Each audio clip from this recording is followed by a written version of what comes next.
Breathe in. Can you taste it? That bitter, metallic tang coating the back of your throat. It is the taste of sulfur, of burning damp wood, of powdered bone and iron dust. Imagine a morning where the sun refuses to rise.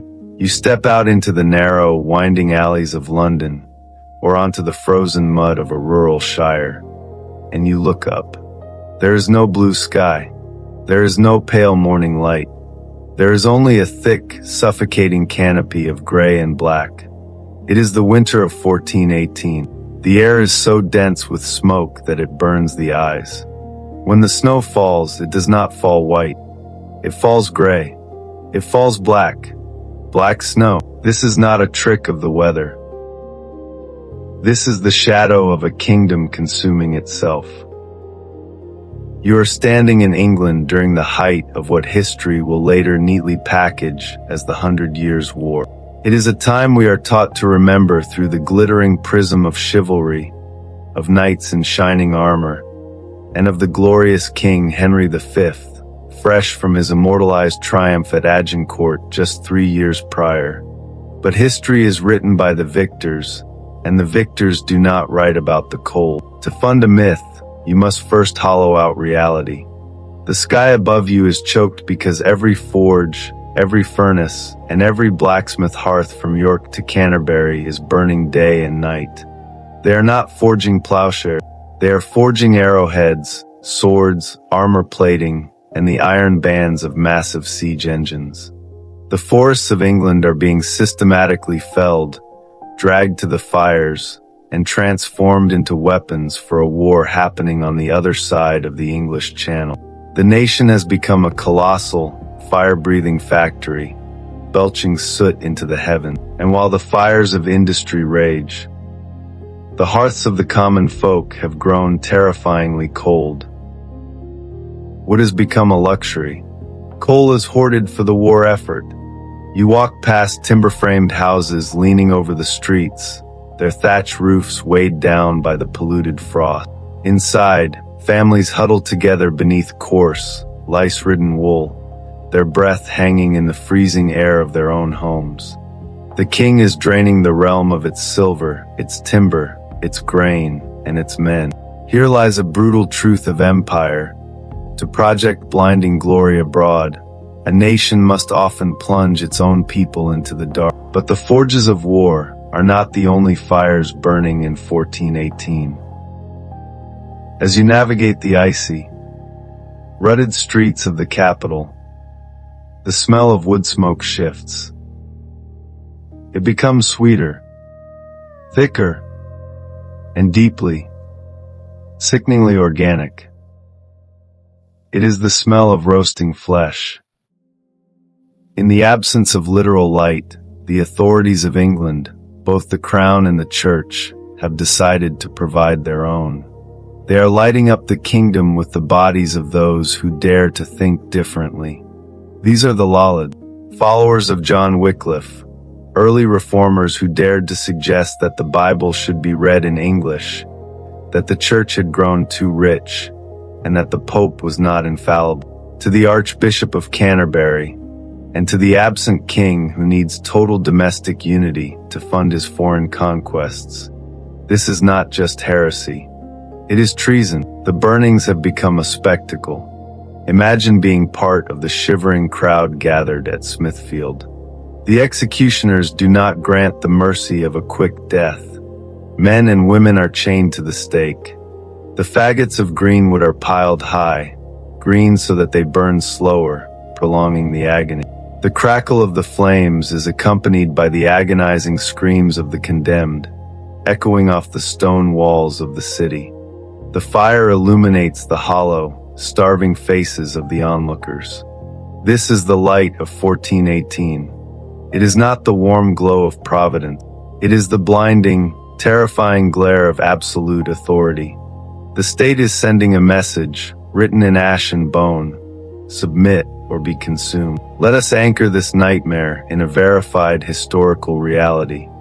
In the late summer and bitter winter of 1418, King Henry V was not in England. He was across the sea, commanding the brutal siege of Rouen, the capital of Normandy. As the siege dragged on into the freezing winter, the French defenders, running out of food, forced 12,000 women, children, the elderly, and the sick out of the city gates. They expected the pious, chivalrous English king to let these civilians pass through his siege lines to safety. Henry refused. He ordered his archers to force the women and children into the freezing, muddy ditch between the city walls and the English camps. There, trapped in the freezing mud, lashed by winter storms, thousands of civilians slowly starved and froze to death in the shadow of his glorious army. Newborn babies were hauled up in baskets to the city walls just to be baptized, before being lowered back down into the ditch to die in the mud. The king who let 12,000 innocents freeze in a ditch in France is the same king who is bleeding England dry. The cruelty abroad is perfectly mirrored by the cruelty at home. The resources stripped from the starving English peasant are the very resources used to starve the French peasant. Look closely at the visual motif of this era, the falling ash. It is inescapable. It coats the coats of the rich merchants. It settles in the mud of the desperate beggar. It is the physical manifestation of the kingdom's choices. The ash from the blacksmith's forge, making weapons of death. The ash from the executioner's pyre, burning the freethinkers. The ash of a society that has decided to prioritize conquest over compassion. When you stand in the streets of London in 1418, wiping the black snow from your face, you realize that the sun has not been stolen by God. It has been blotted out by men. And so, we must ask ourselves a question that transcends the centuries. When the light of truth and human warmth is intentionally obscured by those in power, when the sky is darkened by the machinery of war and the fires of forced conformity, who do we become in the dark? Do we blindly warm our hands by the fires that consume our neighbors, or do we learn to see in the shadows? The winter of 1418 is far from over. The darkness is about to deepen, and in the absence of the sun, the people of England will have to find a way to survive the fire.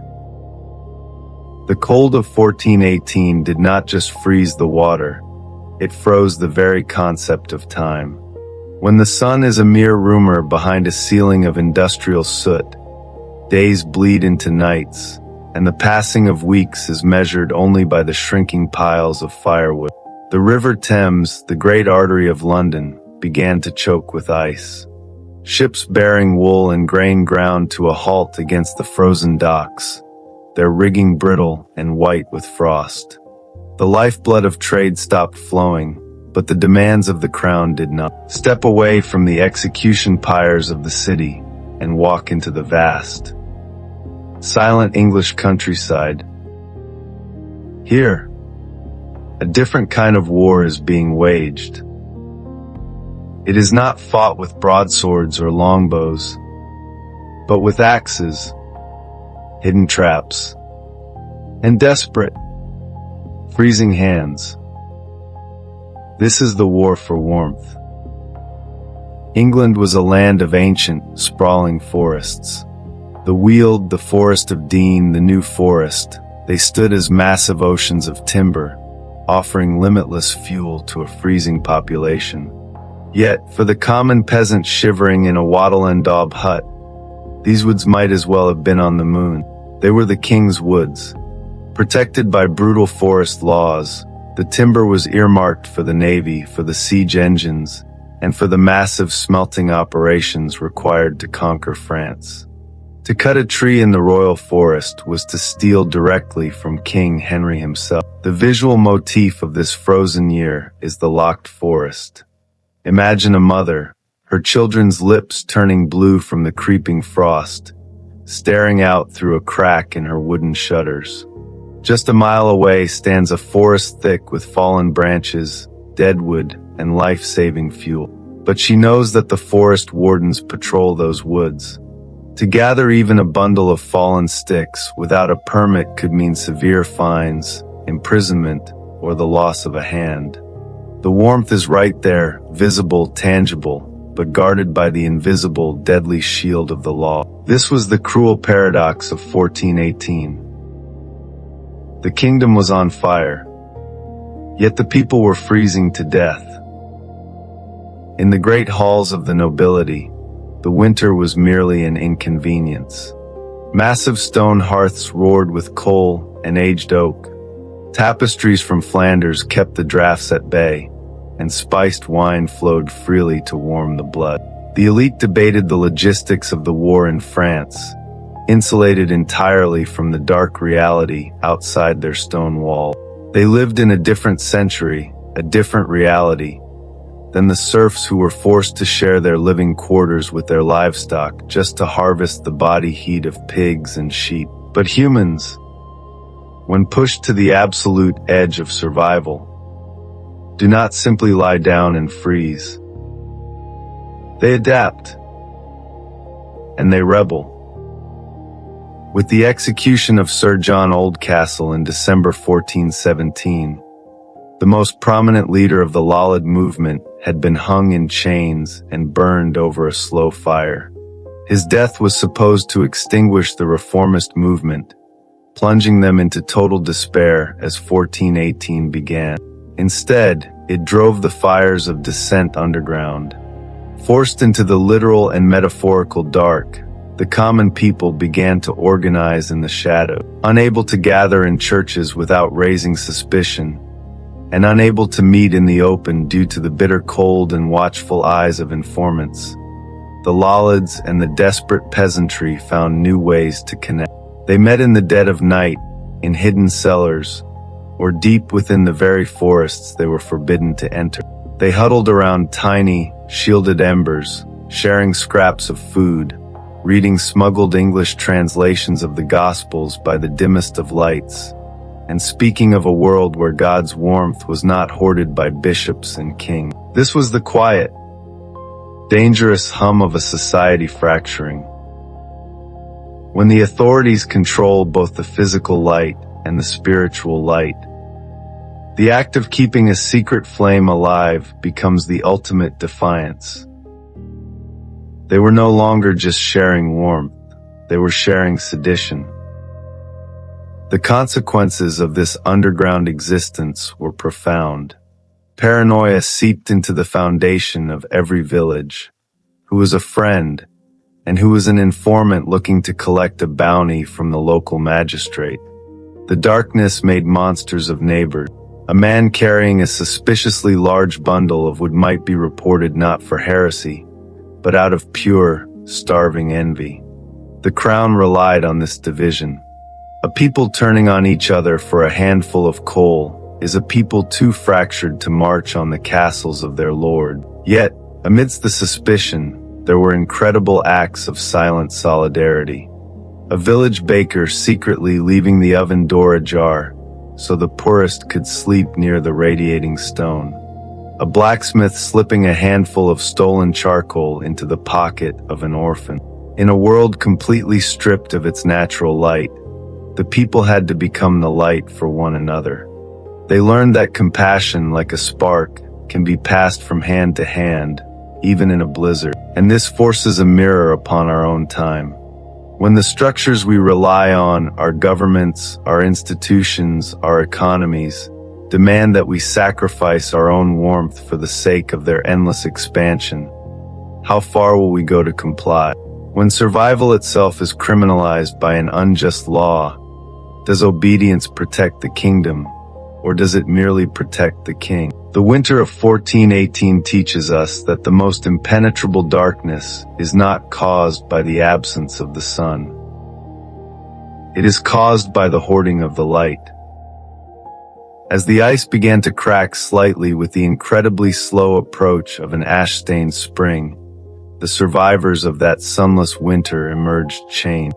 They had seen the true face of their empire, not in the triumphant banners returning from France, but in the cold, dead eyes of those left to freeze in the mud. The physical cold would eventually recede, but the chill left in the soul of the English working class would linger for generations, setting the stage for the massive social upheavals that would soon tear the kingdom apart. The fire had not destroyed them. It had forged them into something harder. But hardness does not stop hunger. It does not mend failing flesh. As the bitter frost of the early months slowly gave way to a damp, sunless spring, the ice in the streets of London did not melt into water. It turned into a toxic, freezing black sludge. The ash from the relentless war forges had settled over everything, mixing with the filth of a medieval city pushed beyond its breaking point. If you survived the freezing nights of the winter, a new, more insidious enemy was waiting for you in the permanent twilight. Look closely at the children playing in the soot-stained alleys of Southwark. They are not merely starving. They are physically transforming. The human body is not designed to live in eternal shadow. Without the vital rays of the sun piercing the dense canopy of industrial smoke, the bodies of the young began to fail in horrific, silent ways. Their bones softened, their legs bowed outward beneath their own meager weight, their spines curved. Centuries later, medical science would call this rickets, the consequence of severe vitamin D deficiency. But to the mothers and fathers of 1418, there was no medical term. There was only the agonizing reality that the darkness was literally warping the bodies of the next generation. This is the visual motif of a sunless kingdom. The shadow children, their small, fragile bones bending under the invisible weight of a king's ambition. The state, however, had no interest in the curvature of a peasant child's spine. The state was only interested in numbers. Just as the famine reached its apex, a sharp, authoritative knock echoed on the wooden doors of the freezing populace. It was not relief. It was the tax collector. While the common people were boiling tree bark and chewing on boiled leather just to feel something in their stomachs, the Parliament back in Westminster had been busy. To fund King Henry V's relentless, grinding siege warfare in Normandy, the crown required a staggering influx of silver. In 1417, and carrying over into the miseries of 1418, the government levied brutal lay subsidies upon the population. This was a tax on movable goods, a percentage of everything a person owned that was not nailed to the earth. Imagine the sheer, bureaucratic violence of this moment. A man wrapped in a ritual cloak, flanked by armed guards, steps into your freezing, smoke-filled hovel. He does not see your shivering children. He does not see the empty hearth. He looks at your only iron cooking pot. He looks at the few basic tools you use to scrape a living from the mud. He calculates their worth, writes a figure on a piece of parchment, and demands a portion of that value in hard currency. If you do not have the silver, which almost no one in the slums did, you must surrender the items themselves. To pay for the weapons used to slaughter the French, the English poor were stripped of the very tools they needed to survive. The blacksmith surrendered his spare hammer. The weaver gave up her best loom.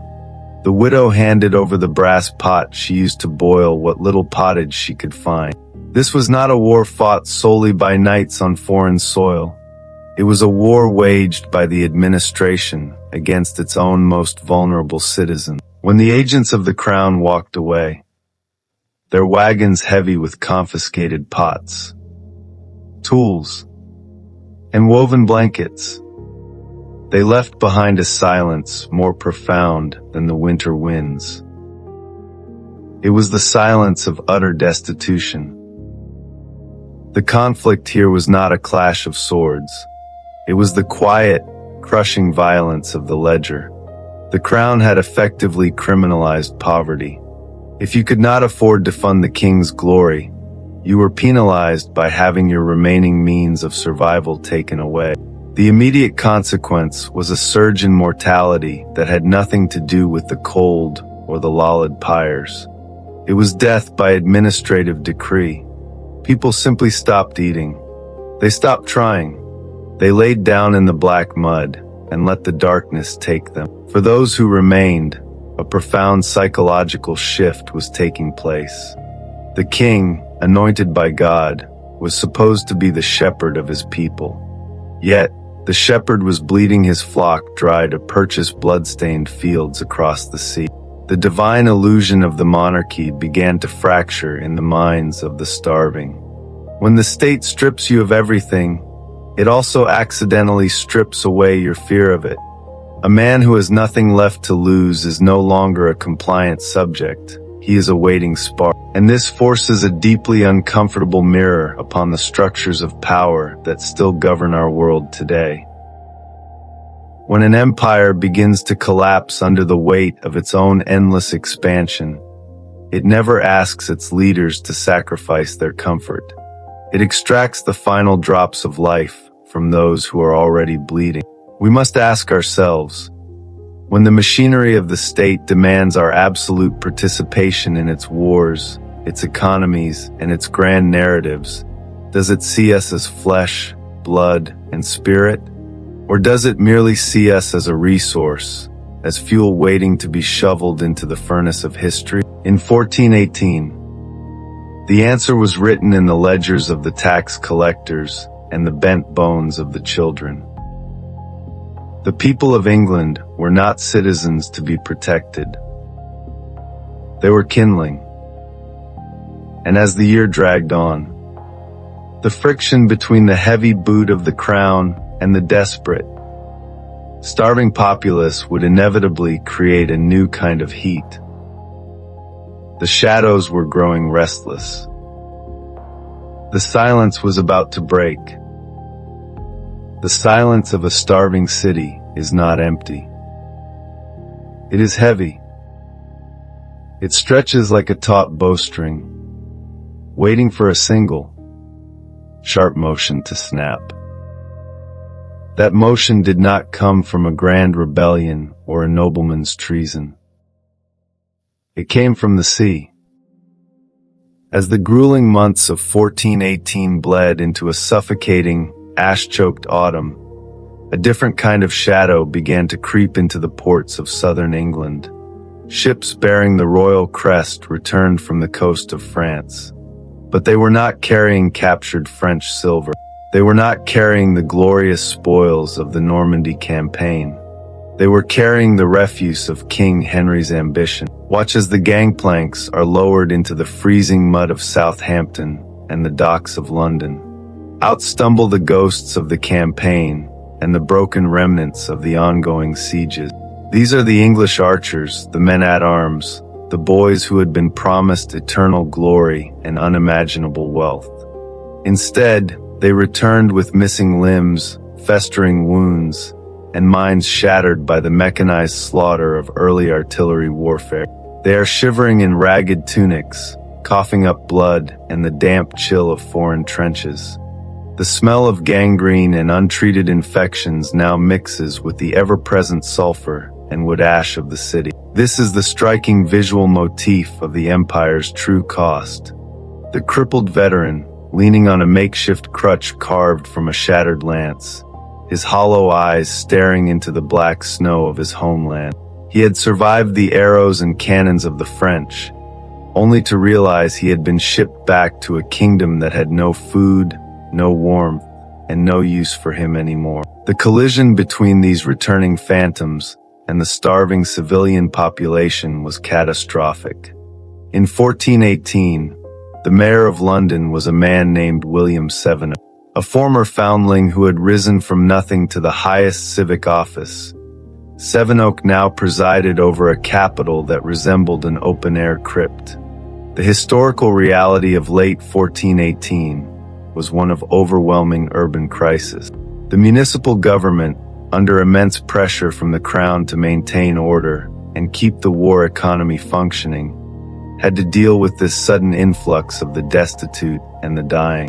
The streets swelled with angry, discarded men who knew how to kill, wandering through neighborhoods where families were already boiling shoe leather to survive. Imagine the friction. A crippled soldier, his face scarred by French fire, begs for a crust of bread from a baker whose ovens have gone cold because the crown requisitioned all his flour and wood. The soldier fought for the king. The baker bled for the king. And now, they are left to fight each other in the soot-stained alleys over a rotten turnip. The brotherhood of the English nation, so loudly proclaimed by the king's heralds before they set sail, dissolves the moment the stomach is empty. The taverns, usually places of refuge, song, and warmth, became powder kegs in the dark. Men huddled together in the gloom, not just for heat, but to share a rising, dangerous fury. The returning soldiers spoke of the horrors abroad. They whispered of the 12,000 French civilians left to freeze in the ditches of Rouen by their own supposedly pious king. They spoke of the dysentery that swept through the English camps, killing far more men than any French blade. They realized, with a cold and sudden clarity, that they were not heroes in a divine crusade. They were merely expendable muscle in a geopolitical transaction. This realization acted as a terrible contagion. The underground Lollards, the religious dissenters already meeting in the dark out of fear of the pyres, found willing listeners among these disillusioned veterans. The soldiers had seen the hypocrisy of the bishops, who safely blessed the cannons that tore men apart in the mud. The heretic and the broken soldier began to realize they shared a common enemy. It was not the French across the sea. It was the men in the high stone castles who slept warmly by roaring fires, completely insulated from the hell they had engineered. When the state abandons its protectors, the very fabric of society begins to unspool. There were no grand, romantic battles in the streets of London that winter. There was only the brutal, intimate violence of survival. A man murdered in the shadows for his thick woolen coat. A riot at a granary that was rumored to hold a secret reserve of grain for the city aldermen. The authorities responded with the only tool they had left: the noose. The gallows at Tyburn groaned under the weight of desperate men who had simply tried to take back a fraction of what they had given to the empire. But you cannot hang hunger. You cannot execute the cold. The crown was attempting to police a nightmare of its own making, trying to kill the symptoms of a disease it had intentionally infected the nation with. The deeper the deprivation, the more the populace turned inward, resorting to the darkest corners of human nature just to see another dawn. Trust evaporated entirely. Neighbors locked their doors against neighbors. To survive the endless twilight of 1418, you had to become as hard and unforgiving as the frozen ground beneath your feet. You had to learn to look away from the dying. And so, a question echoes from the cobblestones of medieval London, reaching through the centuries to confront us today. When an empire consumes its own foundation to project power abroad, what happens to the broken instruments it discards?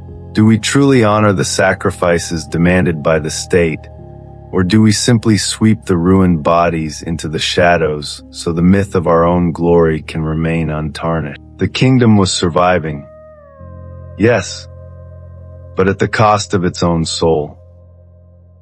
The sun had not yet returned, and the final, most desperate hours of the dark were still to come. The breaking of a long darkness does not happen with a sudden, triumphant burst of light. It happens agonizingly slowly, like a rusted iron gate being forced open inch by inch. As the brutal winter of 1418 finally exhausted its fury, giving way to the early, bitter months of 1419, the thick canopy of ash and freezing fog over England began to thin.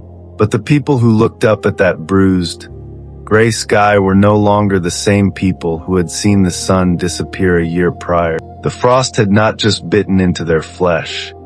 It had fundamentally rewired their understanding of their place in the world. In late January, a sound tore through the suffocating silence of London. It was not the crackle of a Lollard pyre, nor the desperate riot of a breadline. It was the massive, deafening toll of the bells of St. Paul's Cathedral, soon joined by every parish church across the city. The peals of bronze echoed down the narrow alleys, vibrating against the wattle and daub walls of the slum. The news had finally crossed the channel.